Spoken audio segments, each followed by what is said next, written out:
Assalamualaikum warahmatullahi wabarakatuh.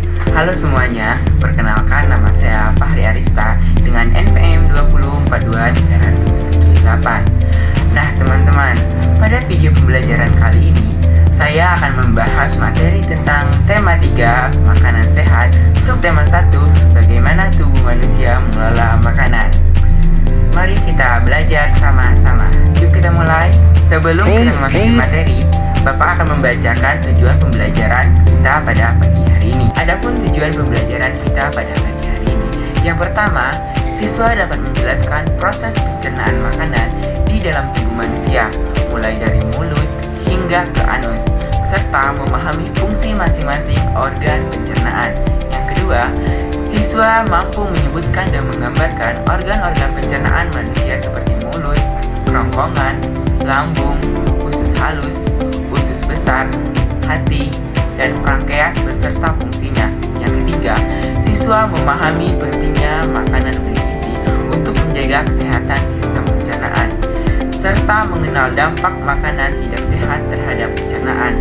Yang terakhir, siswa dapat melakukan aktivitas atau juga eksperimen sederhana yang terkait dengan sistem pencernaan, seperti simulasi proses pencernaan menggunakan alat peraga. Selanjutnya kita masuk ke materi pengertian sistem pencernaan.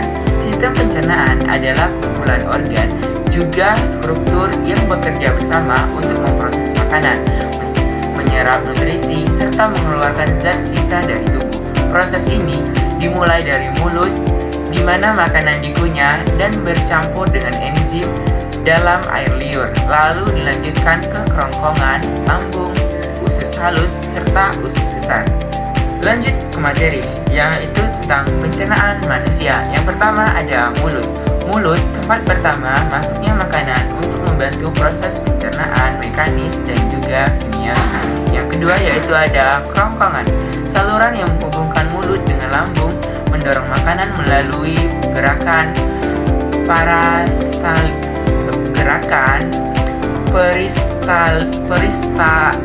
peristaltik. Yang ketiga, lambung. Lambung adalah tempat makanan diaduk dan dicerna secara kimia menggunakan asam lambung dan enzim pencernaan.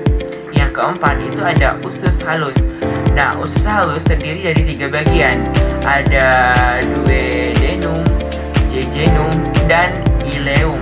Disinilah sebagian besar proses pencernaan nutrisi. Kelima itu ada usus besar. Usus besar berisi kolon, rektum, dan anus. Organ ini berfungsi menyerap air dan membentuk sisa makanan menjadi fases. Yang keenam itu ada hati.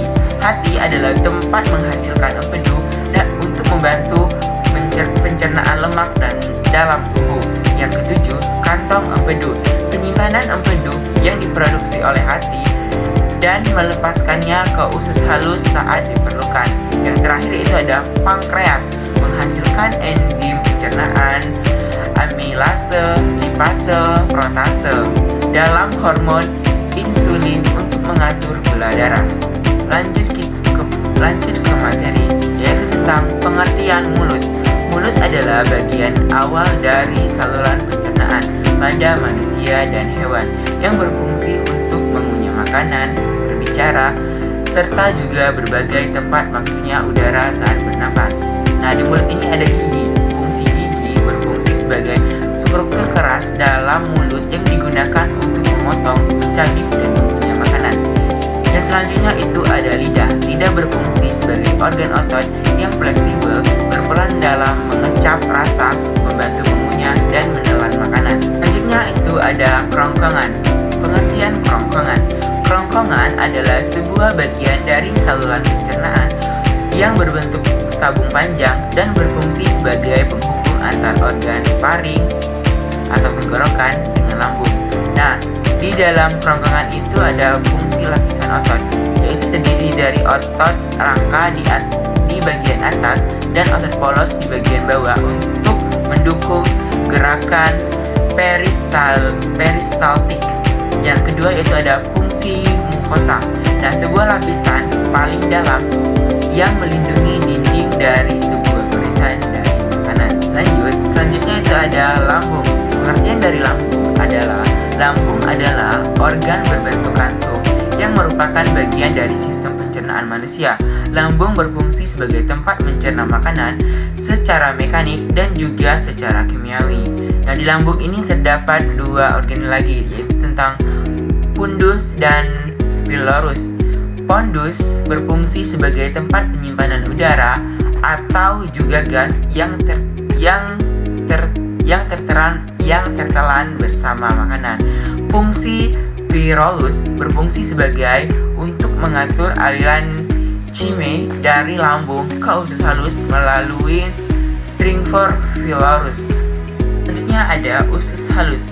Usus halus adalah bagian dari sistem pencernaan manusia yang berupa saluran panjang berbentuk tabung yang terletak di antara lambung dan usus besar. Usus ini berfungsi untuk mencerna makanan. Nah, adapun fungsi dari duodenum. Duodenum berfungsi untuk melanjutkan pencernaan makanan, khususnya untuk pencernaan kimiawi. Selanjutnya ada fungsi jejunum. Nah, fungsi dari jejunum yaitu adalah untuk menyerap sebagian besar nutrisi dari makanan yang sudah dicerna. Selanjutnya itu ada usus besar. Usus besar adalah akhir dari saluran pencernaan manusia yang berfungsi untuk menyerap air dan juga elektrolit dari sisa-sisa makanan serta membentuk dan menyimpan fases sebelum dikeluarkan melalui anus.